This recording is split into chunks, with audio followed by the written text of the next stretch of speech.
Tầm hát bạn đúc cái thang và sân chạy PVS mà NTC đọc phần tụ free nhé.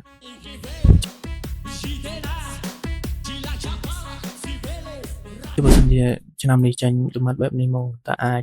miền là tập hiệp vô đọc phần tụ nâng bàn đại án. Ta chẳng lùm hát nếp nha chuồn đào phải cái chân trim blong tụi ngọc này. Chẳng như mơ lùm hát tụi ngọc này. Cái thao Usman bò sọt mũi miền sự tân lập hiệp đâm bay rồi Kelvin hay phần rik tam rồng nông y số 3 chẳng kịp rạm nông y số 3 nhưng công nạp sông cơ mũi thế nông y số 3 ta nó sông piệt pi chích param kilopascal hai percent ba miệt bao biếtการឡើងពី1 mét kíp ទៅ3 mét kíp ហើយកម្ដៅដែលផ្ដល់ដោយឧស្ម័នហ្នឹងគឺ12.5 គីឡូហ្ស៊ូលជាសំណួរគេសួរថាកគណនាបំរែបំរួលធម្មពលក្នុងហើយខគណនាសីតុណ្ហភាពស្រេងតោះចឹងក្រោយពីយើងបានអានប្រធានបទបែបនេះហើយយើងស្រង់បំរាប់ដូចគេប្រាប់មកណាចឹងគេប្រាប់សីតុណ្ហភាពគេប្រាប់សម្ពាធហើយនឹង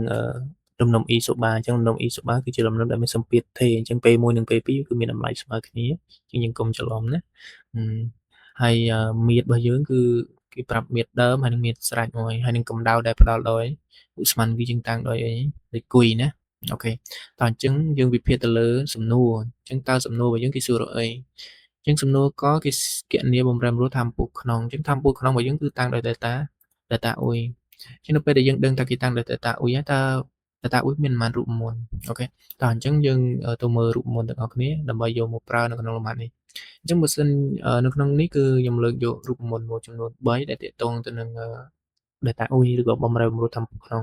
អញ្ចឹង data អ៊ុយស្មើនឹង3លើ2 na data t ហើយនឹង data អ៊ុយស្មើអ៊ុយ2ដាក់អ៊ុយ1ហើយនឹងមួយទៀតគឺប្រើតាមច្បាប់ទី1 thermodynamic គឺគុយស្មើនឹង data អ៊ុយបូក w អូខេអញ្ចឹងយើងពិនិត្យមើលរូបមន្តទី1តើយើងអាចយកមកប្រើបានអត់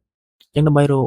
data អ៊ុយបាននៅក្នុងរូបមន្តទី1យើងត្រូវស្គាល់ n a ហើយ data t អញ្ចឹងនៅក្នុងនេះគឺ n អត់ប្រាប់ហើយ data t ក៏អត់ប្រាប់ដែរណាទាក់ទងនឹងបំរែបំរួលសីតុណ្ហភាពអញ្ចឹងយើងអាចប្រើតាមរូបមន្តទី1បានទេតែមួយទៀតគឺរូបមន្តទី2គឺពី2ដាក់អ៊ុយ1អញ្ចឹង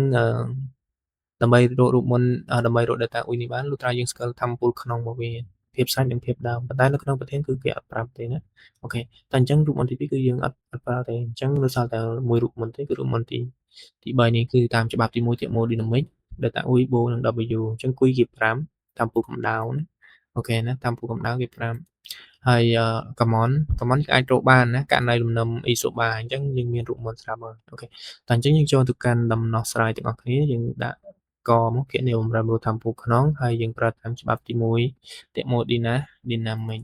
តាមច្បាប់ទី1 thermodynamic មកគុយស្មើនឹង data អ៊ុយបូក w ហើយយើងចេញរក data អ៊ុយបានគុយដល់ w ហើយយើងបញ្ជាក់ប្រាប់គេមកដោយគុយស្មើប៉ុន្មានdata អ៊ុយស្មើប៉ុន្មានសំខាន់តោះហើយ common របស់យើងគឺស្មើនឹងអីករណីលំនាំ isobar w ស្មើនឹង p delta v ណាយើងឃើញ w ស្មើនឹងអញ្ចឹងយើងយកទៅចំណូលចូល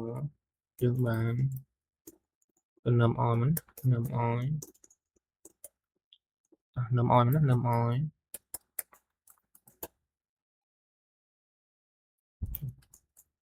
data អ៊ុយវាស្មើនឹង12.5 គុណ10គុណ3ដកនឹង5គុណ10គុណ3អញ្ចឹងវាស្មើនឹង7.5គុណ10គុណ3សួរ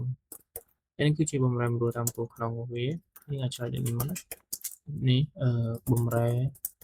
បំរួលតាមពលក្នុងគឺ data អ៊ុយវាស្មើនឹង7.5គុណ10គុណ3 joule តោះអញ្ចឹងនេះគឺជាបំរែបំរួលធម្មពលក្នុងនៃប្រព័ន្ធហើយមួយទៀតយើងអាចតោះហ្នឹងសំណួរកគឺមានតែប៉ុណ្្នឹងទេហើយចំពោះសំណួរខគឺគណនាសីតុណ្ហភាពស្រេចតោះអញ្ចឹងគណនាសីតុណ្ហភាពស្រេចយើងប្រើតាមមួយគេអាណាមានសម្ពាធ1សម្ពាធ2ហើយនឹងមៀតដើមមៀតស្រេចអញ្ចឹងយើងអាចប្រើតាមសម័យកាលភាពតាមបំរែបំរួលសម័យកាលភាពនៃស្មានបរិសុទ្ធអញ្ចឹងយើងទាញបានថាអីស្មើរកសីតុណ្ហភាពស្រេច giúp chị cà phê đó đòi đòi Kelvin toàn chứ như cho nó nằm oi toàn nằm oi tây phi